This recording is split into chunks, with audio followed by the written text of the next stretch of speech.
우리는 지난주에 하나님이 우리 은총교회에 주신 연구비전을 함께 나눴습니다. 여러분 기억하시지요?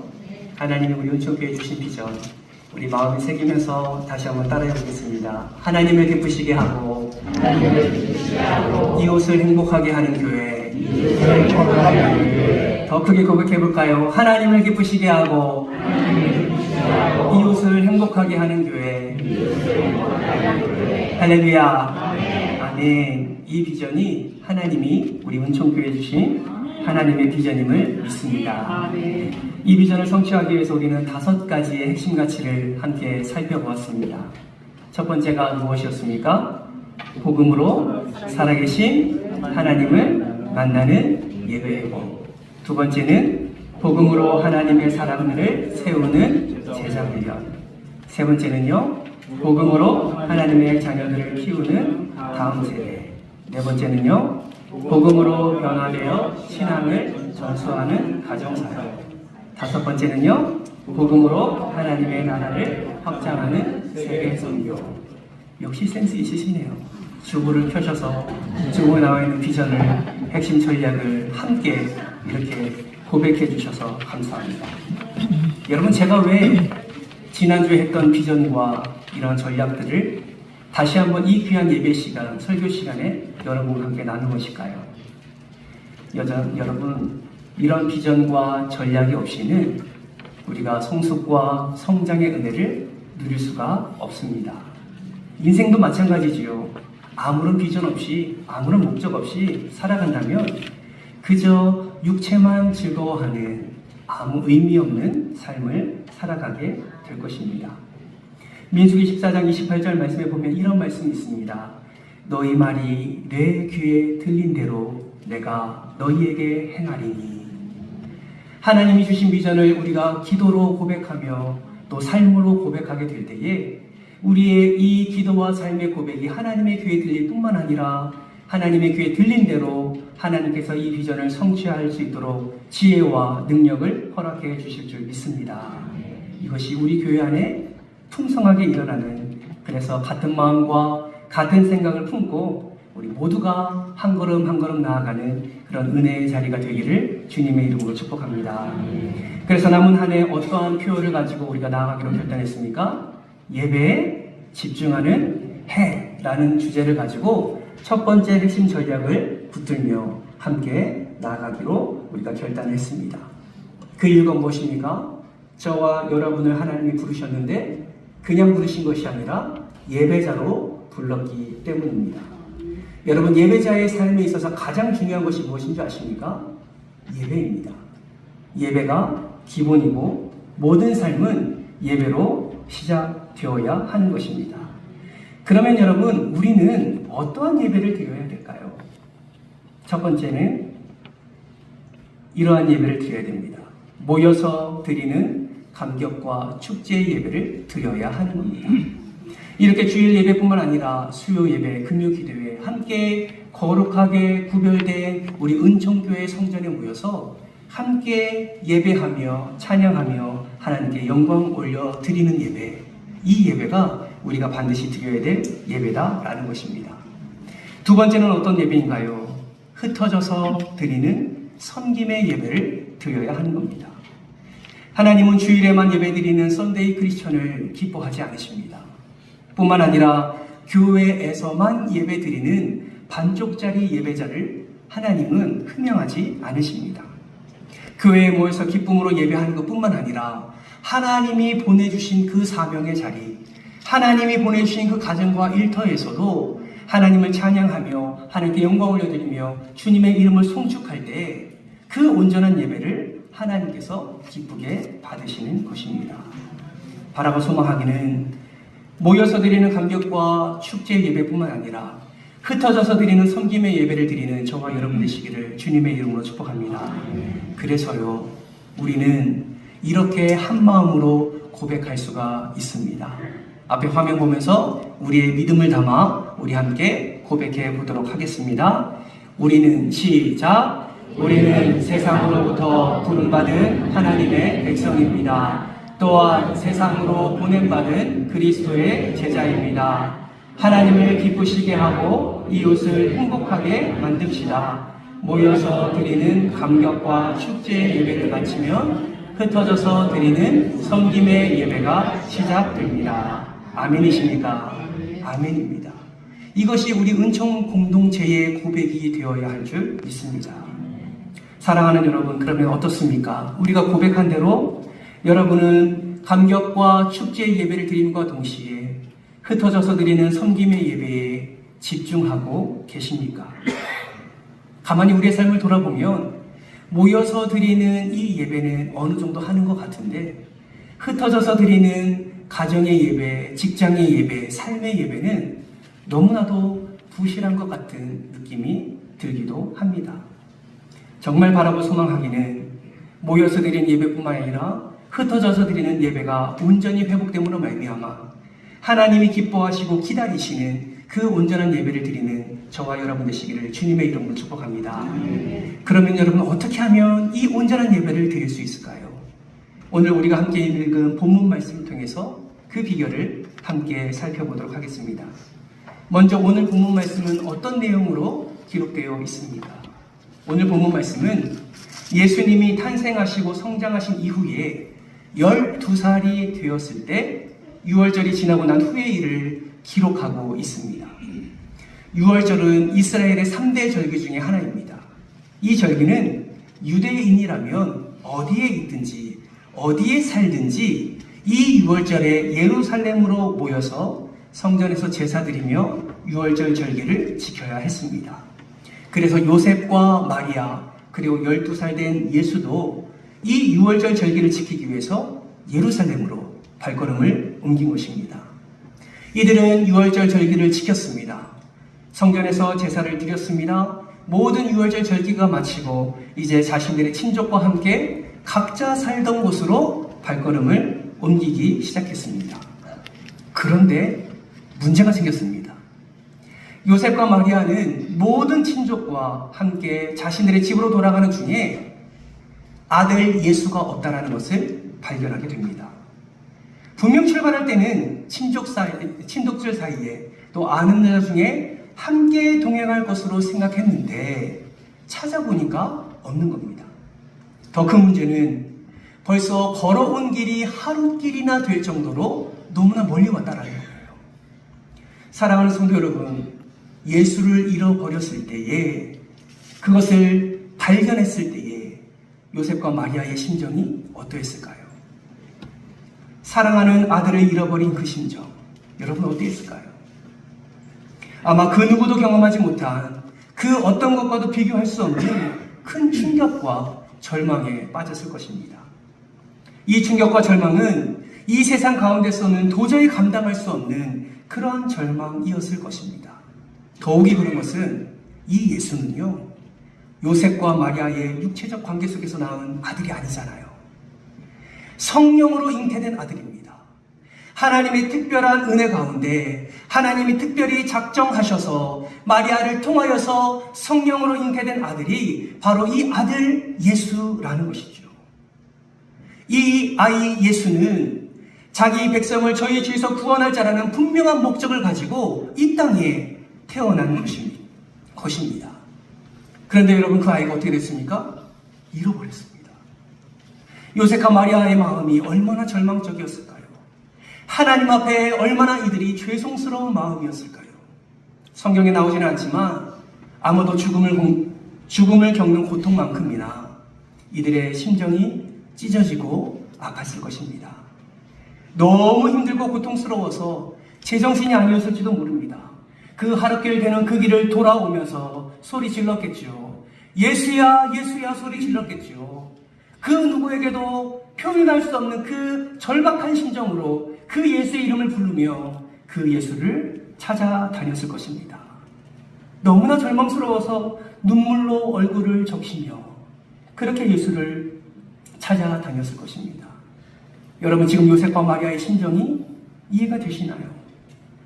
저는 이 말씀을 묵상하면서 사랑하는 자녀를 잃은 그 부모의 아픈 마음이 얼마나 힘들까라는 생각을 해보게 되었습니다.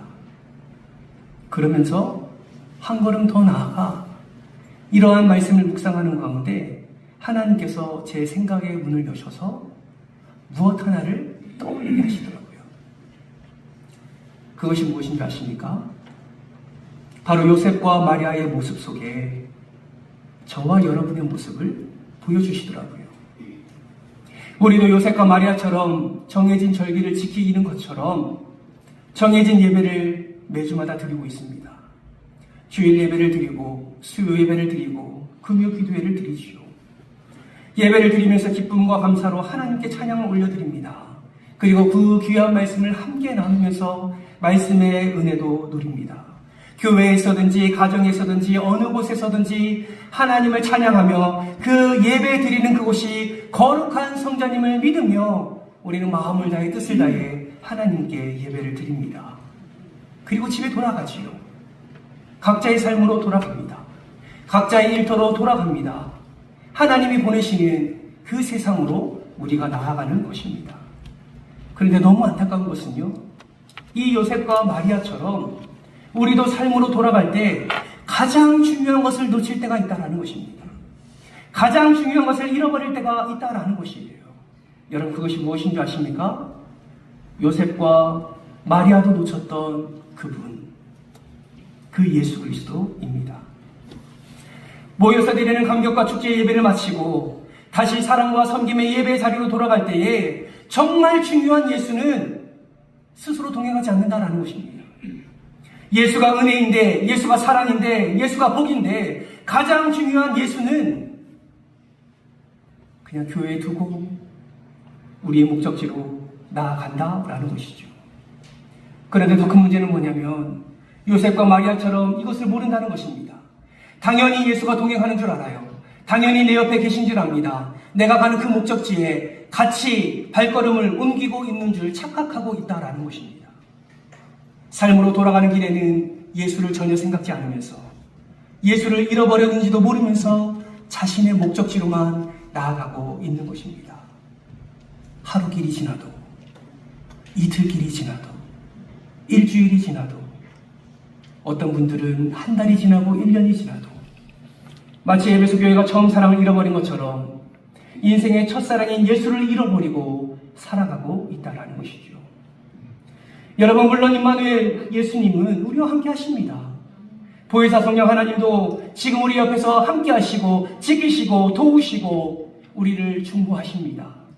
그런데요, 그러한 은혜조차 생각하지 아니하고 일주일에 단 한 번이라도 예수 그리스도를 우리의 입술로 고백하지 아니하는 우리의 삶이 너무나 많다라는 것입니다. 그러면서 내 마음대로, 내 생각대로, 내 정욕대로 그렇게 살아가고 있는 것이죠. 사랑하는 성도 여러분, 예수를 잃어버린 채 자신의 목적을 향해 나아가는 자의 결과가 무엇인지 아십니까? 절망입니다. 가장 소중하고 가장 중요한 것을 잃어버렸을 때 그 느끼는 그 충격과 그 절망과 그 고통이 예수 없는 인생의 결과라는 사실을 반드시 기억하시기 바랍니다. 여러분, 기억하십시오. 예수가 없는 예배는 무너질 수밖에 없습니다. 그 예배는 실패한 예배입니다. 아무리 우리가 마음을 다해서 찬양한다 할지라도, 아무리 아름다운 목소리로 하나님을 찬양한다 할지라도 그 가운데 중심에 예수가 없으면, 그 가운데 예수를 바라보며 예수와 함께 그 예수를 의지하며 드리는 예배가 아니라면 그 예배가 실패한 예배가 되는 것이죠. 찬양단의 고백처럼 우리의 삶에 십자가가 중심이 되게 하여 주옵소서. 우리의 삶의 십자가 중심이 되지 않는다면, 곧 예수가 중심이 되지 않는다면 여러분 반드시 기억하십시오. 우리의 삶은 무너질 수밖에 없습니다. 이것을 반대로 말하면요, 어떠한 예배가 성공하는 예배입니까? 어떠한 인생이 성공하는 인생입니까? 예수가 중심이 되는 예배, 예수가 중심이 되는 삶이 성공한 예배요, 성공한 인생이 된 줄 믿으시기를 바랍니다. 진심으로 바라고 소망하기는 저와 여러분의 예배가 이렇게 회복되었으면 좋겠습니다.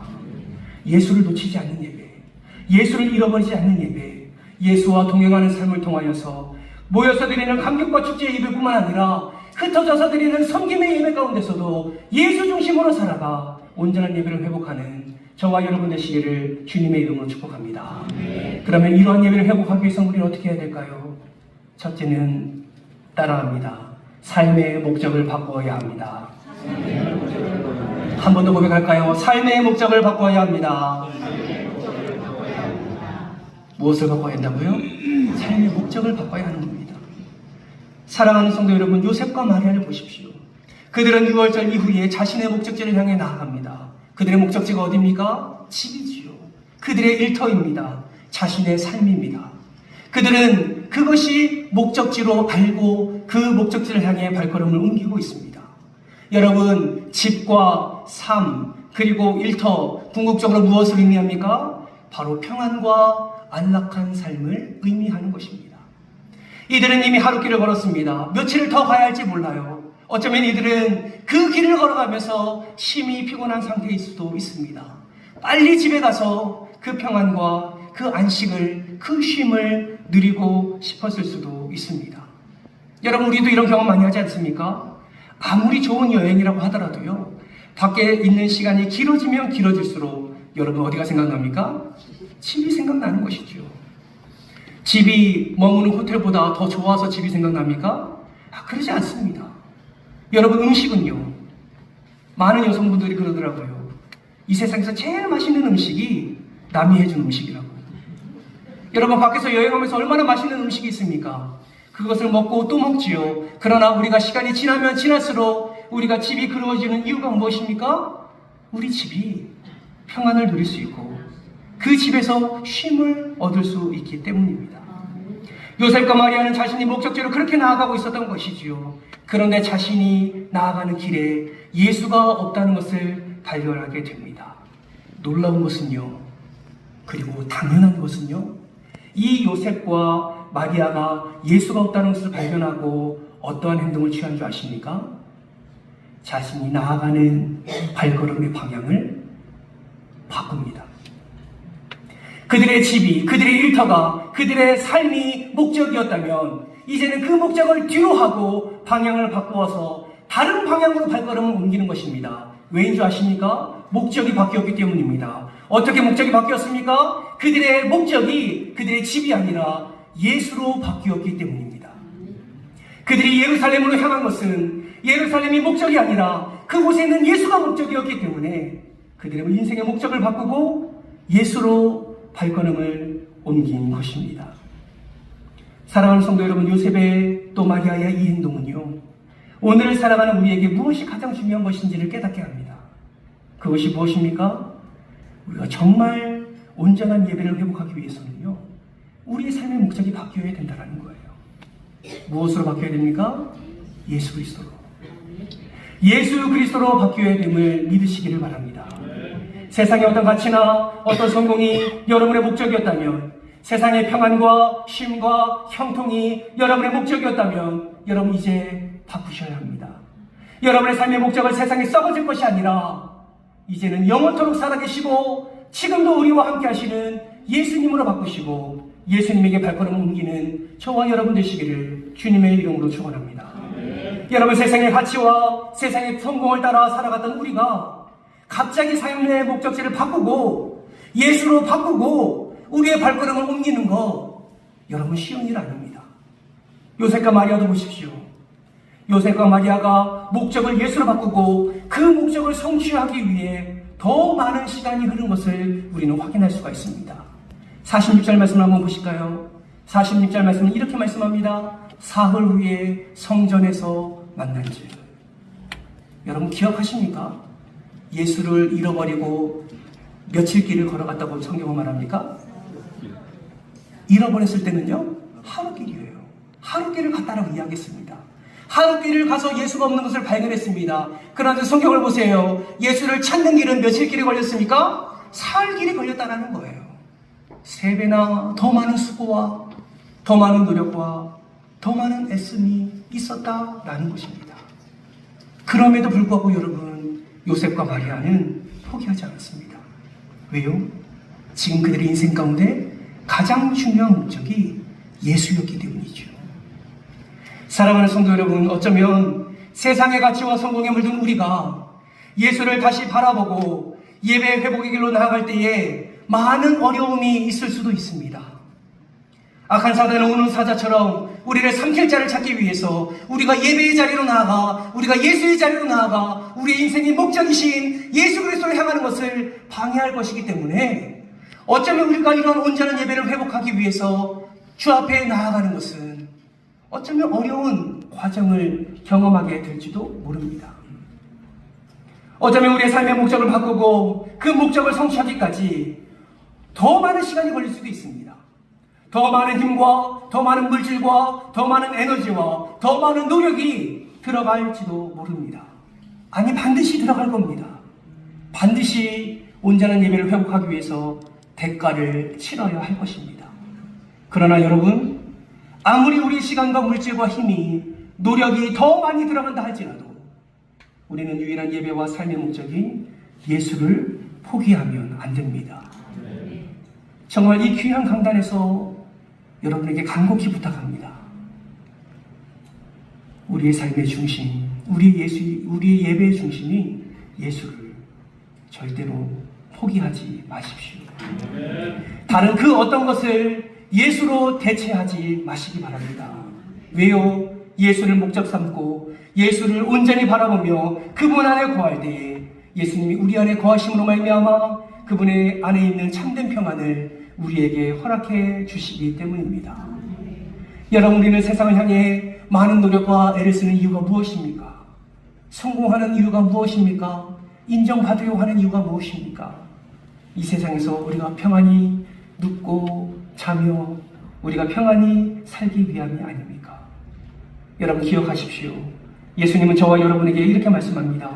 마태복음 11장 28절 말씀을 우리 함께 읽도록 하겠습니다. 우리 한 목소리로 읽습니다.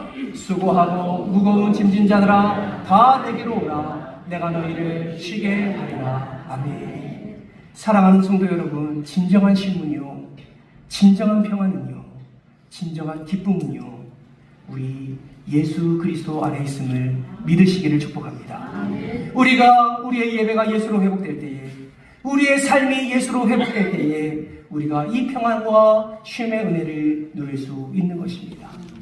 정말 바라고 소망하기는 여러분의 예배와 삶의 목적을 예수로 바꾸시고 예수 안에서 참된 평안과 기쁨과 쉼을 누리는 저와 여러분 되시기를 주님의 이름으로 축복합니다. 두 번째는 말씀에 집중해야 합니다. 요셉과 마리아가 사흘이라는 시간이 지나고 성전에서 예수님을 만납니다. 그때 예수님이 무엇을 하고 있었습니까? 46절 말씀을 보십시오. 사흘 후에 성전에서 만난즉 그가 선생들 중에 앉으사 그들에게 듣기도 하시며 묻기도 하시니.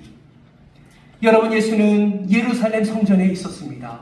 그리고 그 성전 안에 있는 선생들, 곧 율법 교사들과 함께 묻기도 하고 나누기도 하고 듣기도 하셨습니다. 여러분, 예수의 나이를 기억하십시오. 몇 살이었습니까? 12살이었습니다. 그러면 그 어린 12살의 나이인 예수가 율법 교사와 함께 대화를 나눈 것은 그 예수가 그 율법 교사를 통하여 율법을 배우기 위해서 그 자리에 앉아 있는 것입니까? 그렇지 않습니다. 여러분, 기억하세요. 예수 그리스도는 말씀이십니다. 말씀이 육신이 되어 이 땅에 오신 분이 바로 예수님입니다. 그렇기 때문에 그들과 나는 율법의 대화는 선생들 가운데 율법을 배우기 위해서가 아니라 진정한 율법이시요 말씀이신 예수님께서 참된 말씀의 의미가 무엇인지를 그들에게 가르쳐주기 위함임을 우리는 알아야 합니다. 그렇게 가르쳐주시니 듣는 자가 어떻게 되었습니까? 47절 말씀을 보세요. 다 그 지혜와 대답을 놀랍게 여겼다라고 성경은 말씀하고 있습니다. 사랑하는 성도 여러분, 진정한 예배 회복은 우리의 삶의 목적을 예수로 바꿀 뿐만 아니라 우리의 삶의 중심이 말씀에 집중될 때에 비로소 이루어질 수 있는 것입니다. 예수님처럼 세상의 어떤 가치보다 말씀의 가치를 함께 나누고 그 말씀의 진리를 발견하며 누리는 것이 온전한 예배 회복의 시작이다라는 것입니다. 그러므로 여러분, 기억하십시오. 진정한 예배 회복은 말씀으로부터 시작되는 것입니다. 진정한 교회의 부흥은 말씀으로부터 시작되는 것입니다. 인생에 어려움이 있습니까? 질고를 당하고 있습니까? 고통을 당하고 있습니까? 아픔과 슬픔과 눈물로 살아가고 있습니까? 여러분, 다양한 인생의 질문 가운데 정답이 무엇이냐면 오직 말씀임을 기억하시길 주님의 이름으로 축복합니다. 이 말씀이 회복될 때에 예배가 회복되는 것입니다. 그래서 우리가 모여서 드리는 이 예배 가운데 하나님의 생명의 말씀을 나누는 것 아닙니까? 하나님의 말씀을 함께 나누며 그 은혜를 우리가 나누는 것입니다. 그렇다면 흩어져서 드리는 예배를 잘 드리기 위해서 우리는 어떻게 해야 될까요? 여러분, 가정에서 일터에서 이 생명의 말씀을 붙잡아야 하는 것입니다. 말씀을 읽어야 되는 거예요. 말씀을 묵상해야 되는 겁니다. 그리고 말씀을 살아내야 되는 것입니다. 이것이 흩어져서 드리는 삶의 예배, 말씀에 집중하는 삶인 줄 믿으시기를 바랍니다. 신방 중에 어떤 집사님이 이런 고백을 하시더라고요. 저는요, 매일 누구보다 1시간씩 일찍 출근해서 먼저 하나님의 말씀을 읽고 그 말씀을 묵상합니다. 저는요, 그 시간이 너무 좋습니다. 여러분, 이 집사님의 고백이 저와 여러분의 고백이 되시기를 주님의 이름으로 축복합니다. 흩어져서 드리는 예배 가운데 말씀을 붙잡는 거, 묵상하는 거, 어쩌면 지금 내가 사랑하고 지금 내가 좋아했던 것을 내려놓아야만 할 수 있는 그런 은혜의 자리인 줄 압니다. 그러나 그러한 내려놓음 없이 어떻게 우리가 말씀을 붙잡고 살아갈 수 있겠습니까? 사랑하는 성도 여러분, 정말 바라고 소망하기는 교회에서 읽고 말씀을 나누는 것뿐만 아니라 여러분의 집이, 직장 안에 있는 여러분의 책상이, 때로는 지하철이나 여러분의 차 안이 하나님의 말씀이 울려 퍼지는 하나님의 성소가 되기를 주님의 이름으로 축원합니다. 그 말씀을 읽고 묵상할 때에 그 깊이 있는 은혜를 깨닫게 되며 하나님께서 예비하신 놀라운 은혜와 복을 누리게 될 줄 믿습니다. 그리고 그 말씀 붙들고 오늘 본문 51절 말씀처럼 예수님이 함께 내려가사 나사렛에 이르러 순종하여 받으신 것처럼 매일의 삶 속에서 말씀을 통해 받은 그 은혜를 삶 속에서 순종하며 나아갈 때에 우리의 온전한 예배가 회복되게 되는 것입니다. 말씀을 정리합니다. 사랑하는 성도 여러분, 예배 회복은 우리의 삶의 선택이 아니라 필수입니다. 예배가 회복되어야 우리의 인생도 회복됩니다. 예배가 성공해야 우리의 인생도 성공하는 줄 믿습니다. 여러분, 예배는 헬라어로 프로스큐네오라는 단어를 씁니다. 의미는 이마를 땅에 붙이고 존경을 표하는 것이 바로 예배의 헬라어 뜻입니다. 여러분, 이 예배의 제단이 지금 무너져 있지는 않습니까? 여러분 삶 속에서 일어나야 할 이 말씀의 제단이 혹여나 무너져 있지는 않은가요? 엘리야와 바알 제사장들이 대결할 때에 바알 제사장들의 제단이 무너지도록 헛된 것을 섬기며 기뻐한 것처럼 혹여나 우리의 예배의 제단이 무너질 정도로 썩어질 것을 사랑하고 즐기고 있다면, 그래서 예배의 제단이 이미 다 무너져 있다면, 여러분 오늘 말씀을 기억하면서 여러분이 사랑하는 그 세상에 썩어질 것들을 다 내어버리고 이 무너진 예배의 제단을 다시 수축하시기를 주님의 이름으로 축원합니다.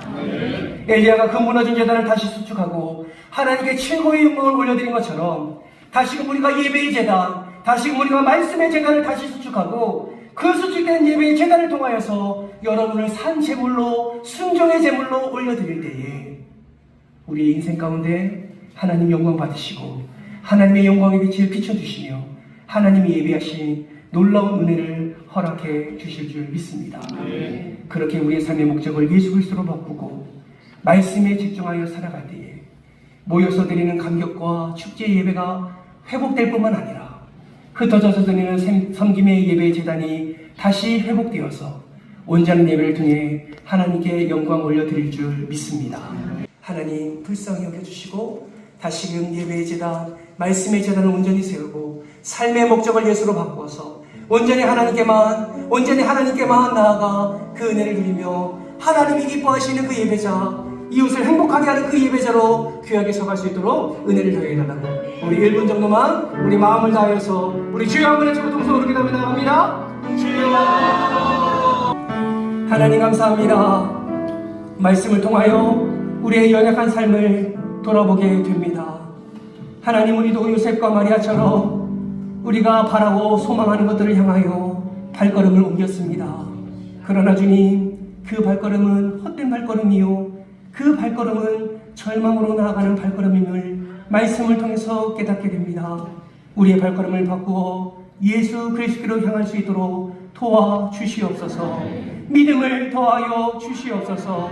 오직 예수 안에서 오직 예수와 동행하며 오직 말씀이신 그 말씀을 진리의 말씀으로 삼아 이번 한 주간 동안 예수 안에서 그 기쁨을 누리며 온전한 예배를 회복하는 우리 모두가 될 수 있도록 주님 축복하여 주시옵소서. 삶의 목적이 예수로 바뀌게 될 때에 우리의 인생도 바뀌게 될 줄 믿습니다. 삶의 목적이 예수로 바뀔 때에 우리의 육체의 연약함과 우리의 삶의 연약함도 하나님의 능력으로 바뀌게 되어질 줄 믿습니다. 하나님 아버지, 놀라운 은혜를 마음껏 부어주사 예수로 나아가는 모든 성도들의 발걸음 가운데 하나님의 충만한 은혜와 충만한 사랑으로 함께하여 주시옵소서. 감사를 드리오며 사랑이 많으신 예수님의 이름으로 기도드리옵나이다. 아멘.